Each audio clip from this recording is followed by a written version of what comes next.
Been told that putting money into your pension is one of the smartest moves you can make as a good investor.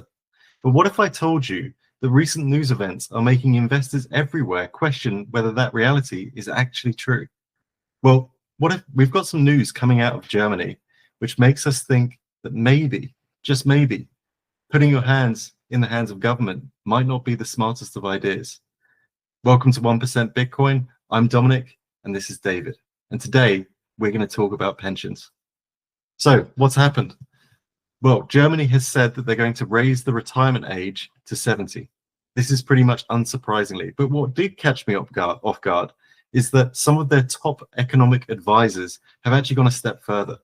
They've spoken about raising it to a whopping 73 years old by 2060, meaning that if you're a millennial, and most certainly if you're a young Gen Xer just entering the workforce, you're very likely going to be affected by this if you live in Germany.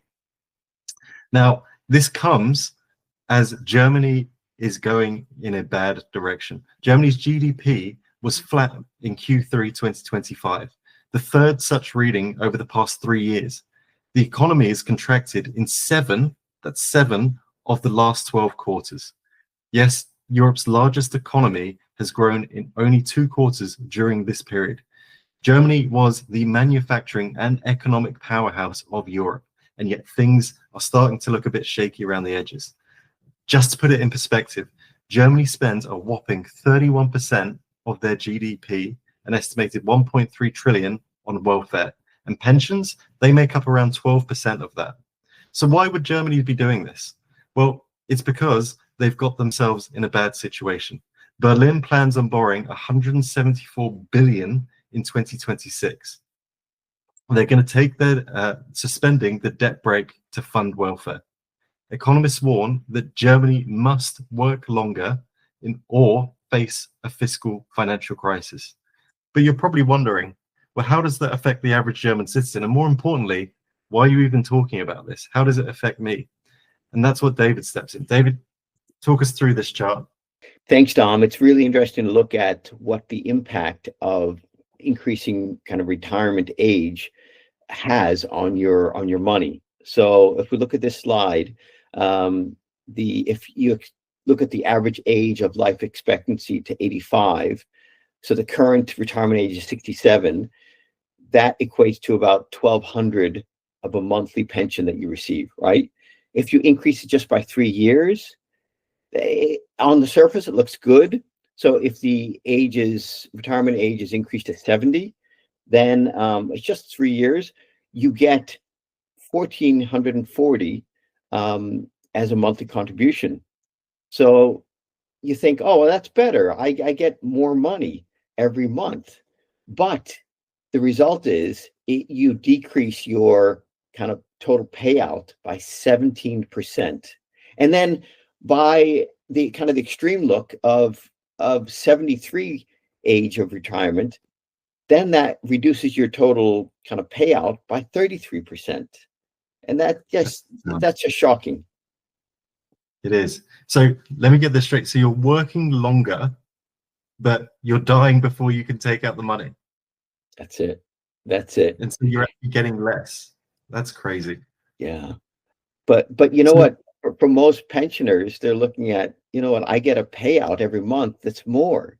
They don't realize that they have less time to actually spend that money and use that money. So the retirement is, you know, the years of lost contributions for a 73-year-old is by 6 years, right? That's quite significant. That's crazy. Well, 6 years they've got to stay in the workforce. And as you say, 6 years that they lose out on contributions. I mean, if you said to me that I get 20 years in retirement, I think that's a pretty good deal. 12 years? Not so much. You spent longer than that in school.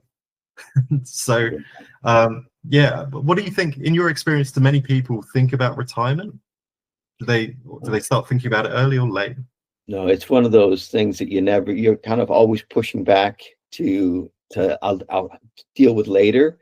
And we live in a world of instant gratification. We want to be able to use our money and benefit from whatever we're earning now. And most people don't actually put money towards their pension, right? It's not something that they typically do. So on that note, if you could give any advice to someone young, say they're 40 years off retirement or 50 years just entering the workforce, what advice would you give them with regards to pensions? You know, even though it shows that, and what we've been told is it's a safe thing to do is put money into a pension. But as we can see from this chart, the rules can be changed at any point by governments and those in power, right? So you may want to consider holding something that can't be altered by a central entity, right? And that's, of course, something like Bitcoin.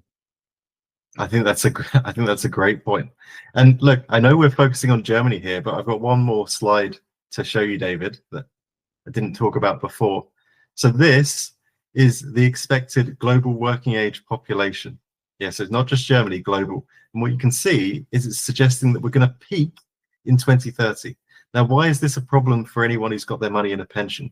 Well, the pension system relies on new contributors to pay out old contributors. So the money that goes in by the working public is used to fund the retirement of the older generations that have paid in previously. It keeps the system buoyant. Sounds very similar to me, like a Ponzi scheme. Now, as anyone who knows about a Ponzi scheme is, what they know happens is that when you can't find new people to invest, the Ponzi scheme starts to fall apart. And unfortunately, that's why governments are going to look for more and more radical solutions to make sure that that system stays buoyant. And that will be things like raising the pension age. It will be forcing investments into certain things. It will be capping withdrawals.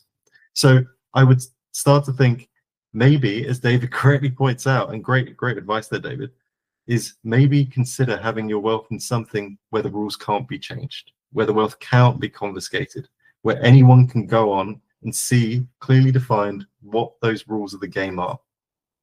Yeah, if I think back to all the years that I worked, hard-earned money that I've saved and putting into my pension pot, where they're saying we're gonna extend the time by which you can actually access that money. That's like them stealing my money away. I don't want that. Absolutely. And it's a form of theft, isn't it? If you're playing a game with someone and suddenly someone changes the rules of the game, it means that they've basically stolen away the time that you committed in playing that game in the first place. They've changed the outcomes by defining the rules, and they've changed them in this case in their favor. Unfortunately, as this chart shows, it's not because I'm not suggesting people in government are malicious or they're doing it to rob their people. In fact, they're doing it to maintain social cohesion because they have to do it, because there's not going to be enough people paying in. So not only is it inflation that we're having to battle against, the melting away of our money, if it's held in cash, if it's not held in assets, but it's the time at which we could utilize that money. Absolutely. And I would say that I was thinking about it like this. Demographics are the excuse that governments give you, but debt is the motive. So the state avoids reforming spending by quietly extending how long you must work. It's a kind of, think of it like a stealth default. Instead of cutting pensions outright, they delay them, reducing their obligations through time decay. Yeah, and the reality is that that's a great way to look at it, Dom. The reality is there's not enough money in the pension pots to be able to pay those retiring. And that's a big reason why they're delaying this, right? And they're extending the retirement age. It's because the coffers are running out of money. They are. And it sounds horribly morbid, but the average person will die sooner after retiring. At 73, as you correctly pointed out, David, the average retiree enjoys only 12 years of life, and nearly 20% won't reach that payout age, which is a terrifying statistic. So another way to think about it, before we on a end note, is I would think about it like intergenerational theft. So decades of contribution are devalued to plug budget gaps caused by political overspending, not demographic destiny or decay. Anyway, guys, that has been this week's episode of 1% BTC. Hopefully you enjoyed it and hopefully you learned something. If you want some advice around how to move your pension into Bitcoin and you live in Australia, so we're talking about super here, you can book an appointment with us by visiting our website, 1% BTC. Scan the QR code.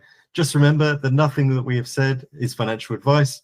We recommend that you consult a fiduciary or financial advisor before making any decisions. Anyway, on that note, most will miss it, most will mock it, and most will wait until it's too late. But the 1%, there with conviction. Be a 1%er. Thanks, guys.